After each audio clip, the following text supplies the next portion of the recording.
Saya ingin menunjukkan grafik terkait dengan profil borrower atau peminjam berdasarkan data dari OJK. Kira-kira dari kota-kota mana saja mungkin lebih banyak borrower ini, baik ini dari sektor konsumtif ataupun sektor produktif. Kita akan lihat seperti apa datanya bersama-sama. Ini mungkin kalau memang ternyata tidak sesuai dengan apa yang dialami oleh bapak-bapak, boleh nanti langsung disampaikan ya.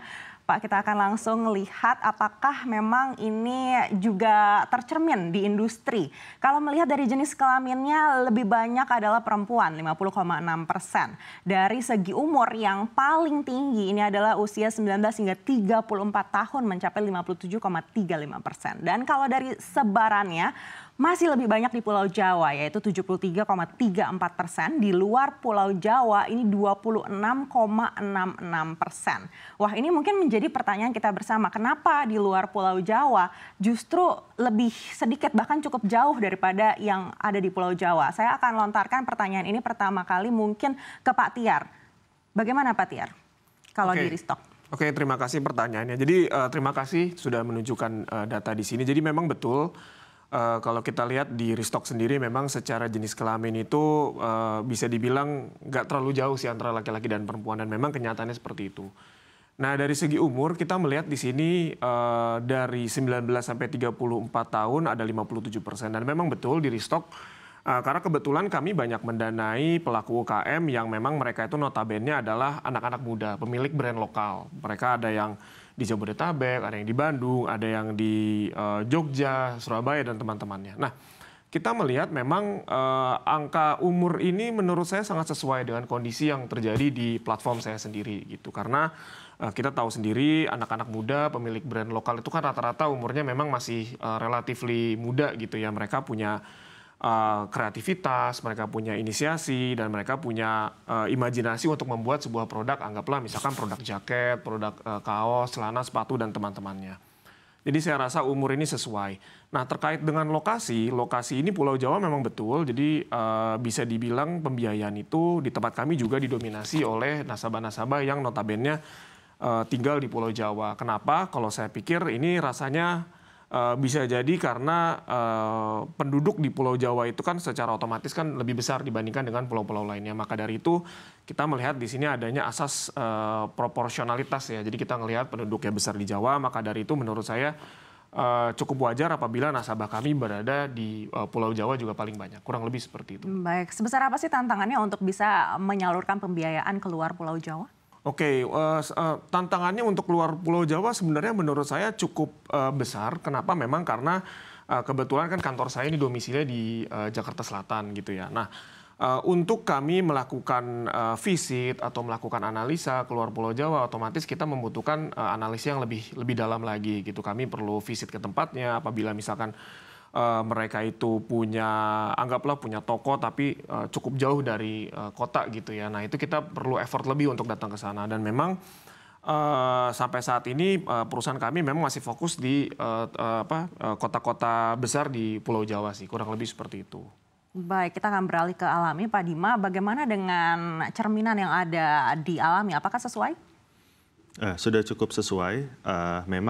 Sebenarnya memang data-data dari OJK ini kan kompilasi ya dari player-player. Jadi saya kira untuk dari Alami sendiri cukup sesuai. Memang kita mungkin seperti restock memberikan pembiayaan itu ke bentuk PT kebanyakan yang minimal 1 tahun beroperasi.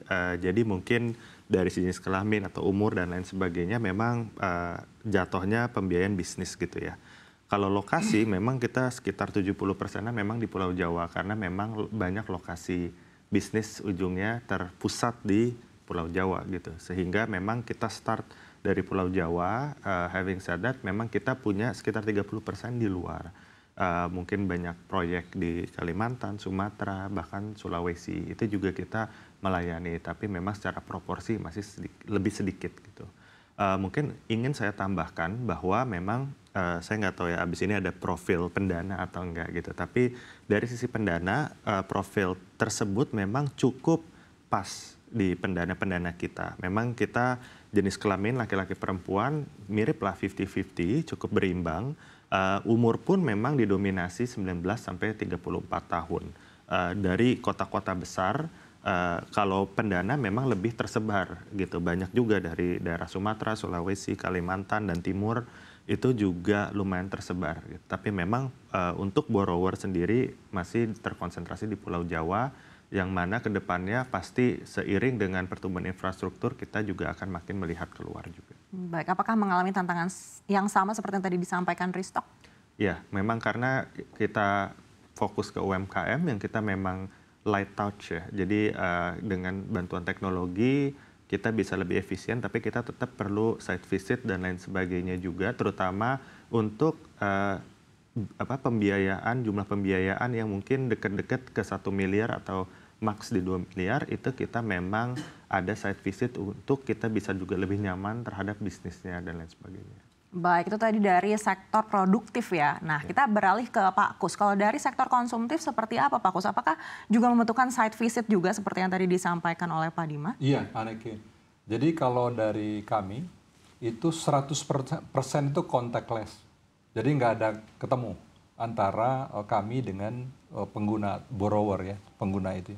Nah ini memang profil kami. Tapi kalau dilihat dengan data statistik, secara umum sesuai. Tapi kalau untuk pengguna, jadi kami sedikit agak konservatif. Jadi kami di 360 kredit sedikit lebih konservatif. Jadi umur 25 sampai 35 itu hampir 60%. Jadi umurnya di sana. Dan umur di atas 35 sampai 55 itu sekitar 20-an persen ya. 20%, sebagian besar di situ. Jadi memang kami melihat bahwa di segmen first user, pengguna atau peminjam pertama, itu profilnya tentu memang edukasi literasinya masih belum begitu tinggi, sehingga kami akan sangat lebih berhati-hati, lebih screeningnya lebih ketat di sana, sehingga kalau secara profil usianya di kami itu usia 25 sampai 35 itu majority peminjam kami.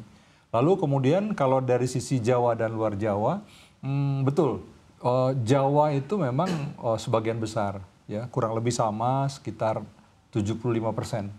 Ini mungkin terkait dengan masalah kematangan digital dari pengguna atau peminjam, ataupun kematangan infrastruktur digital. Jadi di Jawa dan luar Jawa. Jadi kalau kematangan digital dari pengguna kami itu terkait dengan apakah dia punya handphone yang memenuhi syarat untuk download aplikasi, kemudian apakah dia punya internet, sambungan internet, punya kuota dan lain-lain. Sehingga itu mungkin yang tercermin kenapa saat ini dari digital ini masih sedikit terkonsentrasi di Jawa. Itu lebih karena isu dari kematangan digital tadi. Baik, tapi 360 kredit sendiri melihat peluangnya sebesar apa untuk bisa menyalurkan ke luar Jawa? Ya ini tantangan sejalan dengan pertumbuhan ya. Jadi kalau Indonesia sebenarnya kan penetrasi internet sudah tinggi ya. Cuma masalah kualitas dari penetrasinya, kualitas dari aksesnya itu tentu bervariasi. Jangankan di ini ya, itu masing-masing beda daerah mungkin punya perbedaan. Nah kekurangan misalnya tadi masalah kematangan digital pengguna maupun infrastruktur di luar Jawa itu sebenarnya memang tantangan tapi sekaligus peluang ke depan. Dan kami meyakini bahwa pemerintah juga akan fokus untuk meningkatkan infrastruktur digital dan juga adopsi digital dari pengguna semakin tinggi itu merupakan potensi ke depan yang akan menjadi harapan kami ini semakin terbuka ke depan sehingga di Indonesia potensi dari layanan fintech lending ini ke depan menurut kami masih sangat menjanjikan karena demand-nya tinggi tapi ada isu masalah kematangan digitalnya. Kalau kematangan digitalnya semakin tinggi maka pasar ataupun dari segmen pengguna fintech lending ini ke depan akan semakin menjanjikan, Aneka. Baik, Pak Kus, apakah ada success story mungkin dari borrower yang sudah dialami di 360 kredit? Sukses story banyak ya. Kami setiap waktu kami intensif sebenarnya melakukan survei. Dari orang-orang yang kami lakukan pencairan pendanaan, kemudian melakukan peminjaman kembali, memang data internal itu 85% itu puas atas dan isunya adalah karena ada matching cepat, mereka mengajukan, cairnya cepat ya. Dan banyak sekali kalau story-story yang sifatnya unik ya, macam-macam, banyak orang yang ada cerita dari pengguna yang dia mau meneruskan pendidikan S2 ya, tapi SK-nya kemudian jaminannya sudah masuk ke perbankan tapi perlu sekian dana. Nah, kemudian mengajukan melalui platform dan itu cair. Nah, itulah kemudian ya kami menyebutnya dari pengguna itu untung ada fintech katanya. Karena kalau datang ke layanan keuangan yang lain kemungkinan susah ya, karena tidak bisa sudah limitnya sudah tinggi atau jaminannya sudah tidak bisa mengcover adanya fintech. Nah, begitu juga S2 lulus kemudian mau S3 kemudian sama ya, mengandalkan fintech untuk membantu menyediakan dana talangan untuk pembayaran uang tahunan atau uang registrasi masuk untuk sekolahnya. Ada juga remaja-remaja yang ketika tanggal belasan 20-an ada musibah harus pulang kampung, ya kan? Tanggal 20 biasanya dananya sudah terbatas. Ada fintech lending, mereka mengajukan, prosesnya cepat, bisa langsung beli tiket, ya. Ini juga merupakan cerita-cerita yang menurut kami luar biasa. Dari fintech lending kami 360 ini hadir sebenarnya menyertai banyak masyarakat kita untuk menghadapi kehidupannya, tantangan-tantangan kehidupannya sehari-hari. Baik, apalagi untuk keperluan edukasi ya, ini tentu harus kita dukung bersama. Betul, ya, termasuk ada untuk edukasi, ada istilahnya juga dana darurat. Yang itu kita boleh dikatakan 1 kali 24 jam tersedia. Adanya fintech lending ini, kalau dulu orang kalau mau pinjam harus buka kantor, kalau sekarang enggak, jam 8 malam dia bisa apply, dan itu tetap bisa diproses, ya, tetap diproses, dan dananya datang, keputusan untuk pemberian yes or no itu sangat cepat. Nah, ini yang menurut kami ya, ini kabar baik buat masyarakat, hadirnya fintech lending ini, hadirnya 360, dan kami berharap ke depan akan semakin bisa melayani semakin luas masyarakat. Sehingga keperluan-keperluan yang sifatnya mendadak atau urgent, keperluan dana talangan, mereka akan punya opsi adanya dari fintech lending ini. Dan dari kami 360 Credit selalu berusaha untuk meningkatkan pengalaman-pengalaman dari pengguna agar semakin nyaman, ya, semakin mudah untuk mendapatkan akses terhadap layanan keuangan. Baik, perspektif yang sangat penting sekali untuk bisa dipahami oleh seluruh golongan masyarakat. Bagaimana dengan dialami, Pak Dima? Seperti apa sukses story yang mungkin paling unik yang pernah terjadi? Oke, mungkin saya bagi dua ya, dari si penerima pembiayaan dan pemberinya. Untuk penerima pembiayaan itu mungkin agak juga mirip sama Restock. Salah satu industri yang lagi booming itu kan modest fashion. Jadi kita juga membiayai, ini kan deket-deket Ramadan nih, banyak nih modest fashion brand yang butuh working capital gitu. Jadi kita tahun lalu sempat membiayai Muslim modest fashion brand Fatih, terus juga Vanilla Hijab, Kals yang Zaskia Mekas dan lain sebagainya gitu. Jadi mereka banyak kesulitan pembiayaan untuk produksi untuk mengejar kebanyakan cuannya di bulan Ramadan dan Lebaran nih gitu. Nah, dengan adanya fintech lending ini, mereka jadi ada opsi gitu, nggak harus ke bank yang prosesnya mungkin banyak, agunannya nggak cukup dan lain sebagainya. Ini sesuatu yang kalau kita lihat bisnisnya make sense, kita bisa dengan jauh lebih cepat dan agresif untuk memberikan pembiayaan tersebut. Nah, di satu sisi dari pembiayaan juga kita juga berpartner, salah satu the first funder dari ekosistemnya e-fishery, yaitu petambak-petambak ikan. Kita ngelihat dulu awal-awal kita masuk banyak yang belum percaya gitu ya sama e-fishery. Kita berikan tuh pembiayaan ke petambak-petambak ikannya, dari yang mereka cuman punya 1 kolam, terus abis itu mereka bisa mendapatkan modal kerja, diputar terus sehingga mereka nambah kolam menjadi 2 kolam, 3 kolam dan lain sebagainya. Itu kita cukup happy dan fulfilled lah melihat impact-impact untuk bisa mendorong para petambak ikan itu untuk naik kelas dari sisi kesejahteraannya dan sosialnya. Nah, untuk pemberi pembiayaan, satu contoh nih misalnya ada Ibu Tami ya, dia apoteker di Kalimantan. Dia udah mendanai di Alami itu dari tahun 2021 gitu. Dan waktu itu dia ingin beli motor.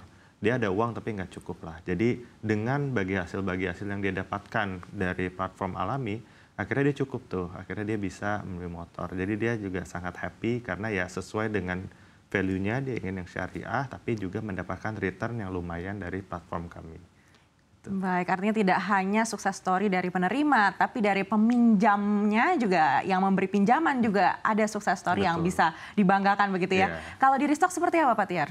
Oke, kalau di Restock itu, kalau saya boleh jujur sih banyak sekali, Mbak. Jadi memang tadi Mas Dima, Pak Kus sempat menjelaskan juga tentang success story-nya. Kalau saya kan kebetulan karena kami ini dari 2019 bergerak dan membiayai industri fashion di Indonesia gitu kan. Salah satu portofolio kami yang kami rasa sukses adalah salah satunya Erigo gitu. Erigo itu salah satu brand terbesar di Indonesia, street fashion, kaos, jaket, sepatu, celana, you name it lah.